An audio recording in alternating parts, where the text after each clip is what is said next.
Good morning students, BA final की online class में आप सबका स्वागत है।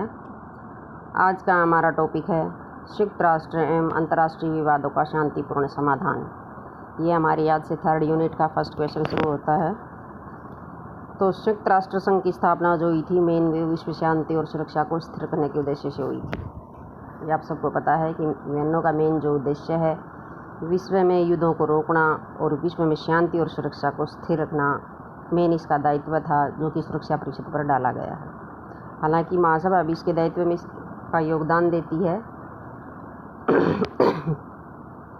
तो इस संगठन का रूप जो है मुख्य उद्देश्य है विश्व शांति और सुरक्षा बनाए रखना। यह संगठन परस्पर विवादों का समाधान न्याय संगत और अंतर्राष्ट्रीय विधि के अनुसार शांतिपूर्ण ढंगों से करने का समर्थक है। इसके चार्टर के अनुच्छेद 2 में यह व्यवस्था की गई है कि संयुक्त राष्ट्र के सदस्य राष्ट्र अपने अंतर्राष्ट्रीय विवादों का समाधान शांतिपूर्ण ढंग से इस प्रकार करें कि अंतर्राष्ट्रीय शांति और सुरक्षा भंग न हो। चार्टर के अध्याय 6 में ऐसे शांतिपूर्ण 6 उपायों का वर्णन किया गया है जिसका प्रयोग सदस्य राष्ट्र अपने अंतर्राष्ट्रीय विवादों के समाधान में करेंगे। इन उपायों में वार्ता, मध्यस्थता, वाद विवाद, जांच, पंच निर्णय, न्यायिक समाधान आदि उल्लेखनीय है, जिनका संक्षिप्त वर्णन हम आज करेंगे। तो संयुक्त राष्ट्र के चार्टर के अध्याय 6 के अनुच्छेद 33 से 38 तक अंतर्राष्ट्रीय समस्याओं को शांतिपूर्ण ढंग से हल करने की प्रक्रिया दी गई है। विवादों के शांतिपूर्ण ढंग के निपटारे के लिए जो अलग अलग उपाय इन अनुच्छेदों में बताए गए हैं वे इस बात की ओर संकेत करते हैं कि अंतर्राष्ट्रीय स्तर पर सभी विवादों की प्रकृति एक समान नहीं हो सकती। मतलब कि सभी विवाद एक जैसे नहीं होते। कोई किसी बात को लेकर, कोई किसी मुद्दे को लेकर, कोई दूसरे मुद्दे को लेकर। न ही किसी एक उपाय द्वारा सभी विवादों का हल संभव है। प्राय सभी झगड़े एक दूसरे से कुछ न कुछ अलग होते हैं। अपवाद के तौर कई पर कह सकते हैं कि कोई भी 2 विवादों में समानता पाई जा सकती है। अतः यह उचित है कि प्रत्येक विवाद का आवश्यकता अनुसार 1 या 2 अधिक उपाय द्वारा निपटारा किया जाए। जो हम 6 उपाय अब हम करेंगे कि कौन से उपाय करने चाहिए, उनमें से 1 या 2 किसी एक विवाद पर लागू हो सकते हैं। प्राय 3 प्रकार के विवाद संयुक्त राष्ट्र के सामने लाए जाते हैं। सबसे पहले है इसमें तथ्यमूलक विवाद। तथ्यमूलक विवादों में झगड़ा करने वाले देश आमतौर पर एक दूसरे पर अनुचित कार्यवाही करने का दोष लगाते हैं। 1960 में सोवियत संघ और अमेरिका के RB-47 विमान को मार गिराना तथ्यात्मक मूल्य विवाद था। नंबर 2 है वैधिक विवाद। वैधिक विवादों में कानूनी अधिकार और कर्तव्यों से संबंधित प्रश्न होते हैं। इंग्लैंड और आइसलैंड का विवाद वैधिक विवाद का उदाहरण है। नीति संबंधी विवाद।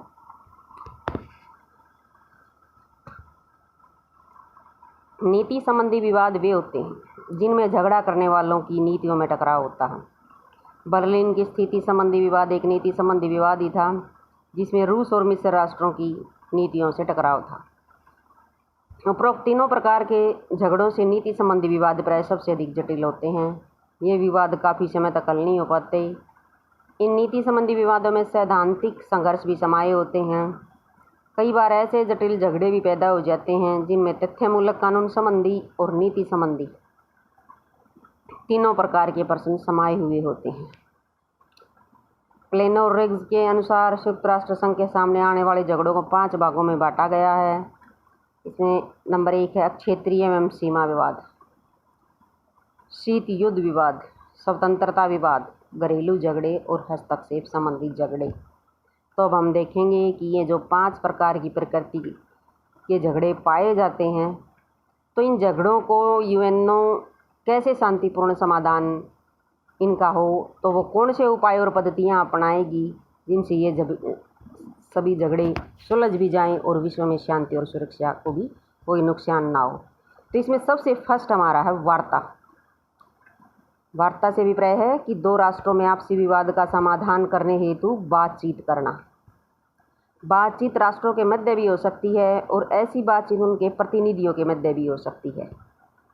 इसके अतिरिक्त दोनों देश पारस्परिक पत्र व्यवहार भी कर सकते हैं। इसे भी वार्ता का एक भाग ही माना जाएगा। विश्व में तथा अंतर्राष्ट्रीय विधि के अर्थ में वार्ता एक वैधानिक, व्यवस्थित और प्रशासनात्मक प्रक्रिया है। इसके माध्यम और सहयोग से राष्ट्रों की सरकारों द्वारा अपने पारस्परिक संबंधों का संचालन किया जाता है।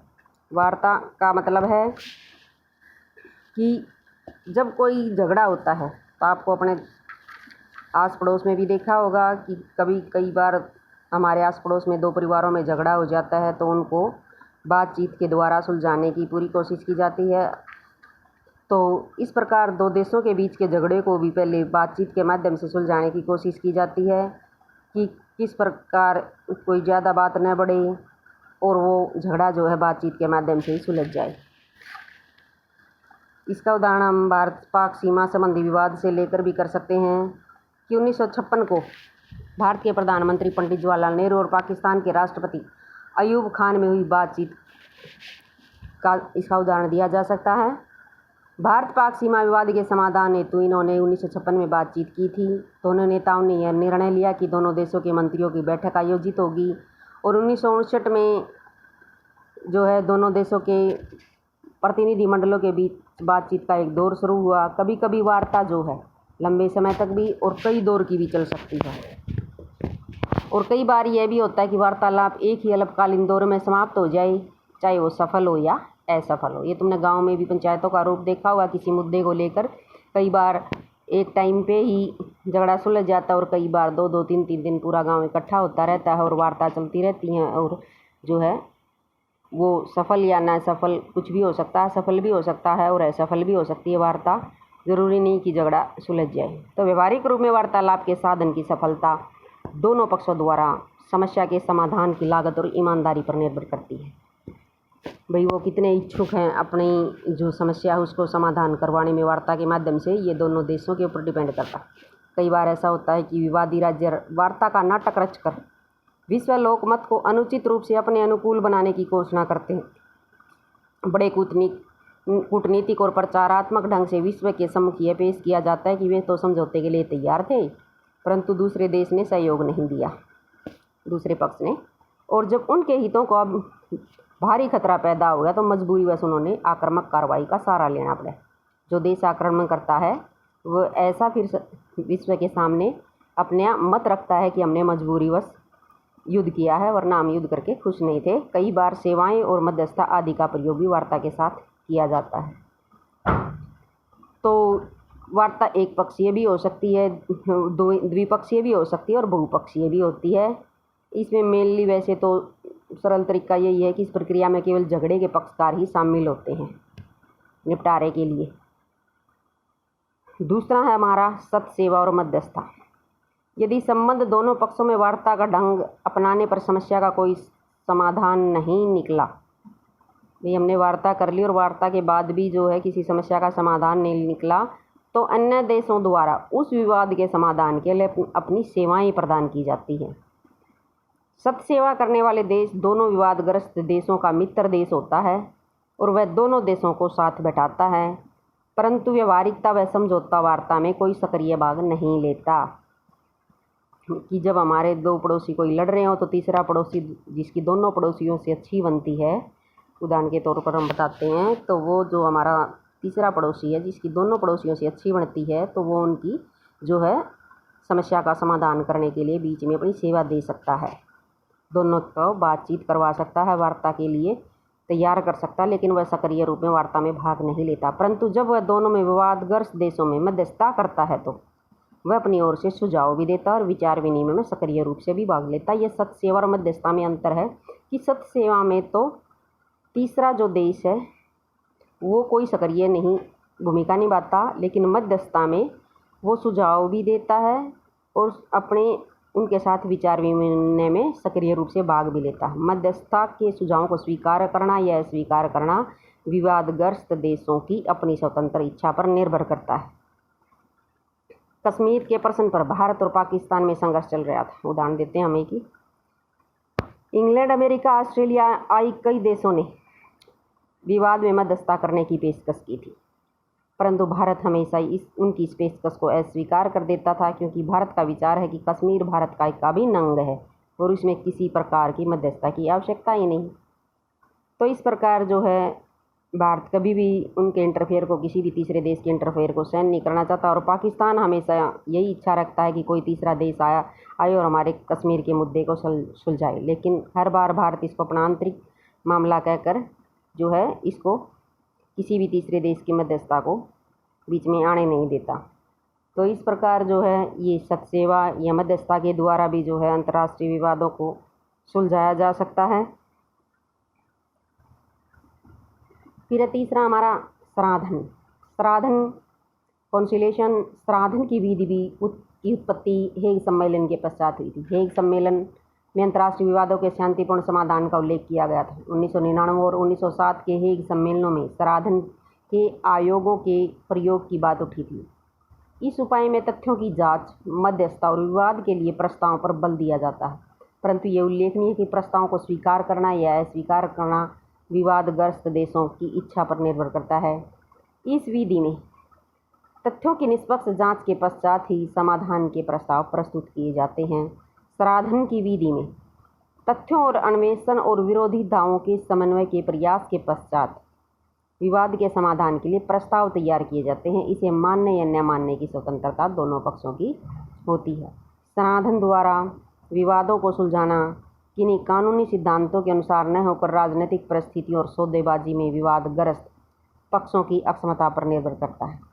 इस प्रकार के किए गए निर्णयों से किन्हीं सिद्धांतों अथवा नियमों का प्रतिपादन नहीं किया जा सकता, क्योंकि विवादों का विषय एक होने पर भी निर्णय एक सा होना आवश्यक नहीं है।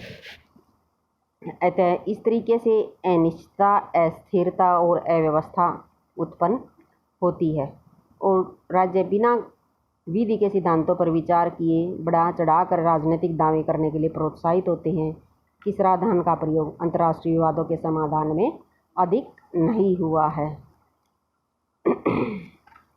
चौथा है वाद विवाद। यह विधि महासभा और सुरक्षा परिषद द्वारा ग्रहण की जाती है। महासभा या सुरक्षा परिषद विवादग्रस्त दोनों पक्षों के प्रतिनिधियों को अपने तर्क और दावे प्रस्तुत करने के लिए कहा जाता है। इस प्रकार दोनों विरोधी पक्षों को बिना किसी भय के अपने विचार प्रस्तुत करने के लिए एक मंच मिल जाता है और वाद विवाद के माध्यम से विवाद के समाधान की आशा बढ़ जाती है। इसके अतिरिक्त वाद विवाद द्वारा संयुक्त राष्ट्र के सदस्यों का विवाद का अच्छा ज्ञान भी प्राप्त हो जाता है और वे दोनों विवादी पक्षों में समझौता करवाने का प्रयास करते हैं। परंतु यहाँ पर यह भी संदेह बना रहता है कि विवादी राज्यों द्वारा विवाद को हल करने की भावना की उपेक्षा की जाए तथा अंतर्राष्ट्रीय मंच का प्रयोग विश्व लोकमत अपने अनुकूल करने की दृष्टि से करे या यह डर बना रहता है कि दोनों पक्षों में विवाद और अधिक न बढ़ जाए। वाद विवाद में इस बात का डर बना रहता है कि संबंधित विवाद कूटनीतिक दांव पेचों व राजनीतिक वाद विवाद में फंसकर शीत युद्ध का रूप धारण कर ले और लंबे समय तक चलता रहे। हालांकि महासभा या सुरक्षा परिषद में वाद विवाद का एक अच्छा परिणाम निकलता है कि संयुक्त राष्ट्र के सदस्य विवादी पक्षों के दांव और स्थिति से अवगत हो जाते हैं। वाद विवाद से ऐसे अनेक तथ्य और आंकड़े प्रकाश में आते हैं जिनको सामने रखते हुए दोनों पक्षों में समझौते को प्रभावी और सफलतापूर्वक कोशिश की जा सकती है। तो इस प्रकार वाद विवाद के माध्यम से भी अंतर्राष्ट्रीय संबंधों का विवाद जो है दूर करने की कोशिश की जाती है, लेकिन ये केवल यूएनओ या के महासभा के सुरक्षा परिषद दो अंगों द्वारा ही किया जा सकता है। बाकी किसी तीसरे देशों को इस प्रकार जो है वाद विवाद या डिबेट कराने का अधिकार नहीं है। केवल यूएनओ के दोनों अंग ही जो है वाद विवाद की जो है स्थिति दो देशों के बीच करवा सकते हैं कि वाद विवाद के माध्यम से वहाँ दोनों पक्षों को सामने बिठाकर एक दूसरे के तो वो इस प्रकार उनका समाधान कर सकते हैं। जांच। इस विधि में विवादों के तथ्यों की जांच की जाती है। इस जांच द्वारा उन वास्तविकताओं का पता लगाया जाता है जिनसे विवादी पक्षों के मतभेदों को समाप्त किया जा सके। इसके पश्चात ही विश्व में स्थायी शांति और सुरक्षा की ओर आगे बढ़ाया जा सकता है। संयुक्त राष्ट्र के चार्टर के अनुच्छेद 34 और 36 द्वारा सुरक्षा परिषद को यह अधिकार दिया गया है वह किसी भी ऐसे विवाद या स्थिति की जांच कर सकती है जिससे विश्व शांति को संकट पड़ने की संभावना अनुभव होती हो। और इस प्रकार 1942 में वाशिंगटन में आयोजित समझौते के अनुसार जांच के स्थायी आयोगों के गठन के विषय में निर्णय लिया गया था। 20 में जो है जांच करने के लिए एक आयोग गठित किया जाएगा और वो आयोग जो है वो जांच पड़ताल करेगा कि विवाद का मेन मुद्दा क्या है और विवाद को कैसे दूर किया जा सकता है। आयोग अपना जो है समय समय पर गठित होते रहते हैं। इस निर्णय द्वारा यह व्यवस्था की गई है कि विवादी पक्ष अपने विवादों की स्थायी जांच आयोग के सामने प्रस्तुत करेंगे। वो सारे साक्ष्य जो है, सारे कागजात जो है जांच आयोग के सामने रखेंगे और जब तक आयोग अपना प्रतिवेदन नहीं दे देता तब तक कोई विवादी पक्ष युद्ध का आरंभ नहीं करेगा। आयोग के लिए अपना प्रतिवेदन 1 वर्ष के समय में प्रस्तुत करना अनिवार्य होता है, परंतु इससे के समय में कमी या वृद्धि भी की जा सकती है। वो विवादी पक्षों की सहमति से होता है। अभी अगर दोनों देश चाहें कि समय से 1 वर्ष से पहले हमारा प्रतिवेदन तैयार कर दो या 1 वर्ष से ज़्यादा समय में प्रतिवेदन तैयार कर दो, ये जो है सुलझाने का, जांच के माध्यम से भी सुलझाने का कोशिश जो है की जाती है।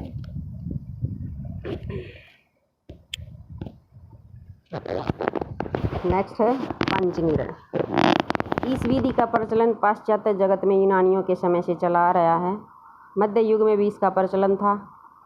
तुम देखोगे कि पंच निर्णय तो आज भी हमारे गांव में, तो आज भी जब हमारे किसी गांव में 2 गुटों में झगड़ा हो जाता है तो आज भी हम उसको समझौते के द्वारा सरपंच के माध्यम से, पंच के माध्यम से सुलझाने की कोशिश करते हैं। ये तो आपको बड़ी अच्छी से तैयार होगा। पंच निर्णय के माध्यम से कैसे विवादों का समाधान होता है। तो ब्रिटेन और अमेरिका ने 1794 में एक संधि हुई थी, इसे जे संधि की संज्ञा दी जाती है। इस संधि द्वारा कई विवादों का समाधान पंच निर्णय द्वारा किया गया था। अकेले ब्रिटेन ने 1872 से 1899 तक 30 पंच निर्णय करवाए थे। इसी अवधि में यूरोपियन देशों ने 60, लैटिन अमेरिका देशों ने 50 और अमेरिका ने 50 पंच निर्णय करवाए थे। इस विधि के विषय में ओपनहीन ने अपने विचार व्यक्त किए हैं। उनके अनुसार इस विधि का अभिप्राय देशों के बीच मतभेदों का समाधान वैधानिक निर्णय द्वारा किया जाना है। यह निर्णय विवादी पक्षों द्वारा निर्वाचित किए हुए एक या कई पंचों के न्यायाधिकरण द्वारा किया जाता है और यह अंतर्राष्ट्रीय न्यायालय से अलग होता है। इस प्रकार जो है पंच निर्णय के माध्यम से भी जो है अंतर्राष्ट्रीय विवादों का समाधान किया जाता है। न्यायिक समाधान का भी मतलब है कि अंतर्राष्ट्रीय विवादों का समाधान न्यायिक संस्थाओं द्वारा, न्यायालय। फिर तो लास्ट जो है न्यायालय ही रह जाता है। जब कोई भी हथकंडा हमारा काम नहीं आता किसी विवाद का समाधान करने में, तो लास्ट में केस कोर्ट में पहुंच जाता है। यह कार्य अंतर्राष्ट्रीय न्यायालय या किसी अन्य अंतर्राष्ट्रीय न्यायाधिकरण द्वारा किया जाता है, जिसे विधिवत रूप से गठित किया गया हो। यह विधि कोई लगभग 1 शताब्दी पुरानी है। 1899 में और 1907 में एक सम्मेलन में हुए। इन सम्मेलनों का उद्देश्य किसी अंतर्राष्ट्रीय न्यायालय की स्थापना के लिए विचार विनिमय करके उसे कार्यान्वित करना था। और फिर प्रथम विश्व युद्ध 1919 में ख़त्म हुआ, तो 1920 में राष्ट्रसंघ की स्थापना हुई, तो अंतर्राष्ट्रीय न्यायालय भी बनाया गया। फिर 1939 में द्वितीय विश्व युद्ध हुआ, 1945 में ख़त्म हुआ। उसकी समाप्ति के बाद भी यूएनओ की रचना हुई। यूएनओ में भी अंतर्राष्ट्रीय न्यायालय की स्थापना की गई। ये हम पीछे ही प्रश्न 2-3 दिन पहले करके आए हैं अंतर्राष्ट्रीय न्यायालय के बारे में डिटेल में। तो यदि कोई सदस्य राष्ट्र अपना विवाद या अंतर्राष्ट्रीय न्यायालय में डालता है तो ये उसकी इच्छा पे डिपेंड करता है। किसी के साथ कोई मजबूरी नहीं है कि या कोई ज़बरदस्ती नहीं होती कि न्यायालय के सामने अपना केस लेकर जाए। यदि कोई संयुक्त राष्ट्र का सदस्य नहीं है तो भी अंतर्राष्ट्रीय न्यायालय की सुविधा का सदस्य बन सकता है, परंतु इसके लिए आवश्यक कि वह देश सुरक्षा परिषद की अनुशंसा पर महासभा द्वारा निर्धारित शर्तों को स्वीकार करे। विवादग्रस्त देश स्वेच्छा से अंतर्राष्ट्रीय न्यायालय के क्षेत्राधिकार को स्वीकार करते हैं। अपने विवाद इस क्षेत्राधिकार के दौरान अंतर्राष्ट्रीय न्यायालय में समाधान हेतु प्रस्तुत करते हैं। वे इस बात की घोषणा भी करते हैं कि वे अंतर्राष्ट्रीय निर्णय को मानने के लिए बाध्य होंगे। संयुक्त राष्ट्र चार्टर के अनुच्छेद 94 की धारा 2 में यह व्यवस्था है, यदि कोई पक्ष न्यायालय के निर्णय के अधीन दायित्वों का पालन नहीं करता तो दूसरा पक्ष जो है सुरक्षा परिषद में पहुंचकर करवाता है। तो अंतर्राष्ट्रीय न्यायालय के सामने आज तक ये जो काफ़ी विवाद आए थे वो आपने देखे भी होंगे, क्वेश्चन में हमने बता दिए थे। नेक्स्ट है हमारा अवरोध राजनीति। इस विधि का प्रतिपादन संयुक्त राष्ट्र के पूर्व महासचिव हैमरशोल्ड द्वारा किया गया था। इसका उद्देश्य विवाद में तनाव को कम करना है।